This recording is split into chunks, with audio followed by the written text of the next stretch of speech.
Hər kəs salam Kripto Azərbaycan izləyiciləri yeni bir video ilə daha qarşınızdayım. Bu gün dostlarım Frax valyutası haqqında danışacağıq və ekstra səhim bazarları haqqında və səhim bazarları ilə kripto valyutanı da qarşılaşdıracağıq. Və bazarda bir çox təbii ki yüksələn valyutalar var. Onların haqqında da qısa-qısa danışa-danışa keçəcəyik. Gəlin ilk öncə Frax valyutasını tanıyaq. Kısaca bunu diyeyim ki dostlarım, Frax hal-hazırda bütün kripto bazarlarında listelənib və BlackRock dəstəkli bir kripto valyutadır. Necə BlackRock dəstəkli bir kripto valyutadır? Baxın, buradan Frax dollara girib baxsaz, bu arada Frax'ın özünün stabil kripto valyutasıdır. Yəni bunun qiyməti 1 dollar civarında olur. Yəni 99 veya 1 dollar, 1 USDT kimi də bunu düşünə bilərsiniz. Yəni BlackRock, belə deyim qısaca, Frax dollara hal-hazırda dəstək verib və ümumilikdə market caplərini görsəz, dollarlarının market capi 274 milyon dollardır. Frax'ın isə əsas yəni tokenun isə market capi 88 milyon dollar civarındadır. Təbii ki, zamanında 700-800 milyon dollar market capləri görüb. Yəni ki, indi belə deyək də təkrarki vəziyyətinə qayıtsa, buradakı bu satın aldığımız yerdən 8 qat dəyərlənəcəyi deyilir və dəyərlənə bilər. Bu arada deyə də bilmədim. Və toplamda tokenin dostlarım sayı 99 milyon 680 min ədəddir. Hal-hazırda dövriyyədə 88 milyon var. 88 milyon 660 min ədəd, belə deyək. Yəni ortalama 10 milyon ədəddə bazara çıxsa, 10 milyon 200 min ədəd falan bazara çıxsa, artıq necə deyim sizə, ümumilikdə əldə olan bütün Frax'ların kilidi açılır. Bu arada 2021-in valyutasıdır, bunu da deyim. Ancaq valyuta indi canlanmağa başlayır. Çünki indi böyük işlər görməyə başlayır. Əgər böyük işləri görə bilsə, tamamlaya bilsə, qısaca komandası belə deyim sizlərə, möhtəşəm bir bizə qazanc verə bilər dostlarım. Amma təkrardan bunu deyim, unutmayın. Videoda dediklərim qətiyyən yatırım tövsiyəsi deyil. Qısaca dediklərini tutsalar, baxın, nisbətən artıq günlük volümü digər günlərə nisbətən 2000%-in üzərində yüksəlib. Məsəl üçün, keçənlərdə 60 sent civarlarında idi, 62-63 sent idi.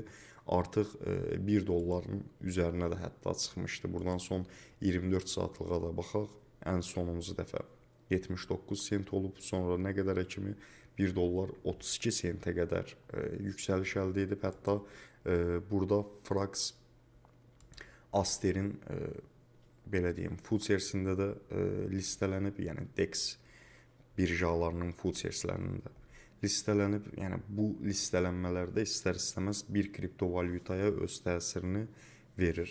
Yəni kripto valyuta, belə deyim də, bir sözlə tanınır. Qısaca dostlar, bax, mən indi buradakı market capi sizlərə izah edim. Burada gördüyünüz kimi çox az bir market cap var. Burada hansı tokenlə bunu, məsəl üçün BNB ilə qarşılaşdıra bilərik. Gələcəkdə məsəl üçün Frax'ın da, belə deyim, öz bazarı ola bilər. Çünki öz stabil valyutalar da var. BNB'nin 126 milyard dollar market cap'i var. Yəni ki, BNB indən belə 5 qat yüksəlsə, mənim heç vaxt diqqətimi çəkməz. Yəni burada gördüyünüz kimi bir BNB'nin qiyməti 5000 dollar olarsa, o belə deyim də mənim diqqətimi çəkməyəcək. Həmçinin XRP olsun. XRP deyək ki 2 dollar 7 sentdir və 125 milyard dollar market cap'i var. İndən belə bu 20 dollar olsun. Yəni olduğu yerdən 10 qat yüksəlsin. Yəni bu yenə mənim diqqətimi çəkməyəcək. Çünki niyə? Biz artıq XRP-nin ümumi market cap'inə buradan baxırıq. Məsəl üçün 2017-ci ildə XRP-nin ümumi market cap'i 234 milyon dollar olub və ondan sonra 191 milyard dollara qədər yüksəlib. Yəni artıq belə deyim də, bu kriptovalyuta bir sözlə market cap'ə doyub. Başa düşdünüz? Yəni ona görə bu öndə olan valyutalar mənim çox da diqqətimi çəkirmi, çəkmir. Bax, bu yaxınlarda ən yüksək ataklardan birini bildiyiniz kimi Monero bir də Zcash etmişdi. Zcash yəni Monero'dan da güclü atak etmişdi. Amma Zcash mənim belə baxanda diqqətimi çəkirmi, çəkmir. Çünki niyə? Biz bu kriptovalyuta bazarına girmişiksə, elə eynən burada bunu düşünə bilərik ki, bizə MX kimi valyutalar lazımdır. Çünki bizim daxil olduğumuz miqdarlar, indi təmizini danışsaq dostlarım, çox az miqdarlarla bu bazara daxil oluruq. Bax, bu MX-in burada 8 milyonda göstərir. Biz 4 milyon market cap'də daxil olmuşduq MX-ə. Və 4 milyard, yox, 3 milyard 200 milyon dollara qədər market cap'ə yüksəldi. Yəni bu da o deməkdir ki, token 4 sentdən nə qədər 19 dollara qədər yüksəldi. Bax, bu tərs valyutalar bizlər üçün sərf edir.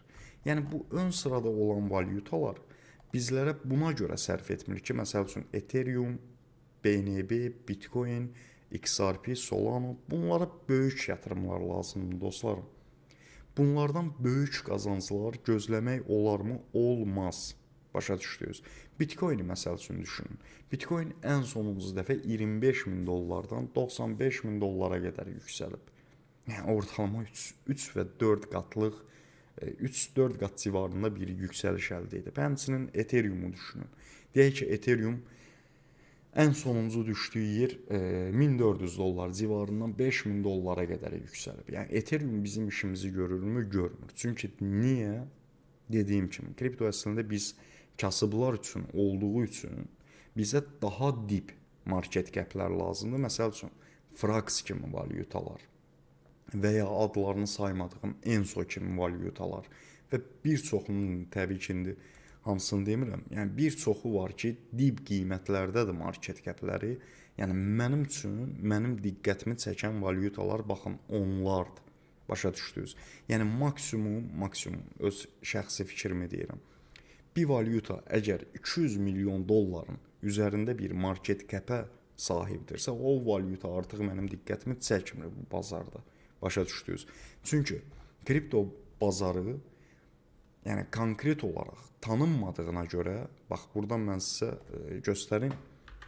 Hal-hazırda səhim bazarına baxırıq. Məsəl üçün, qızılın 31 milyard dollar, 31 milyard 168 milyon dollar bir market cap'i var. Yəni qızılın hal-hazırdakı qiyməti nə qədərdir? 4618 dollar. Qızıl 9200 hardasa 40 dollara qalxması üçün bu market cap dostlarım 2 dəfə böyüməlidir. Yəni hal-hazırda 31 milyard dollardırsa, bu 62 milyard dollar olmalıdır. Hal-hazırdakı yerindən 2 qat yüksəlməsi üçün. Həmçinin Silver'da, bu arada Nvidia'nın Silver keçib. Silver, məsəl üçün 5 milyard da deyirəm, bu arada üzr sayın, trilyon. Silver'da 5 trilyondur. Hal-hazırda 10 trilyon olmalıdır ki, necə deyim, əgər Silver'ın qiyməti 92 dollardırsa, 2 qat dəyərlənməsi üçün, yəni düşünün ki, qızıl 10 trilyon market cap'ə sahib olmalıdır.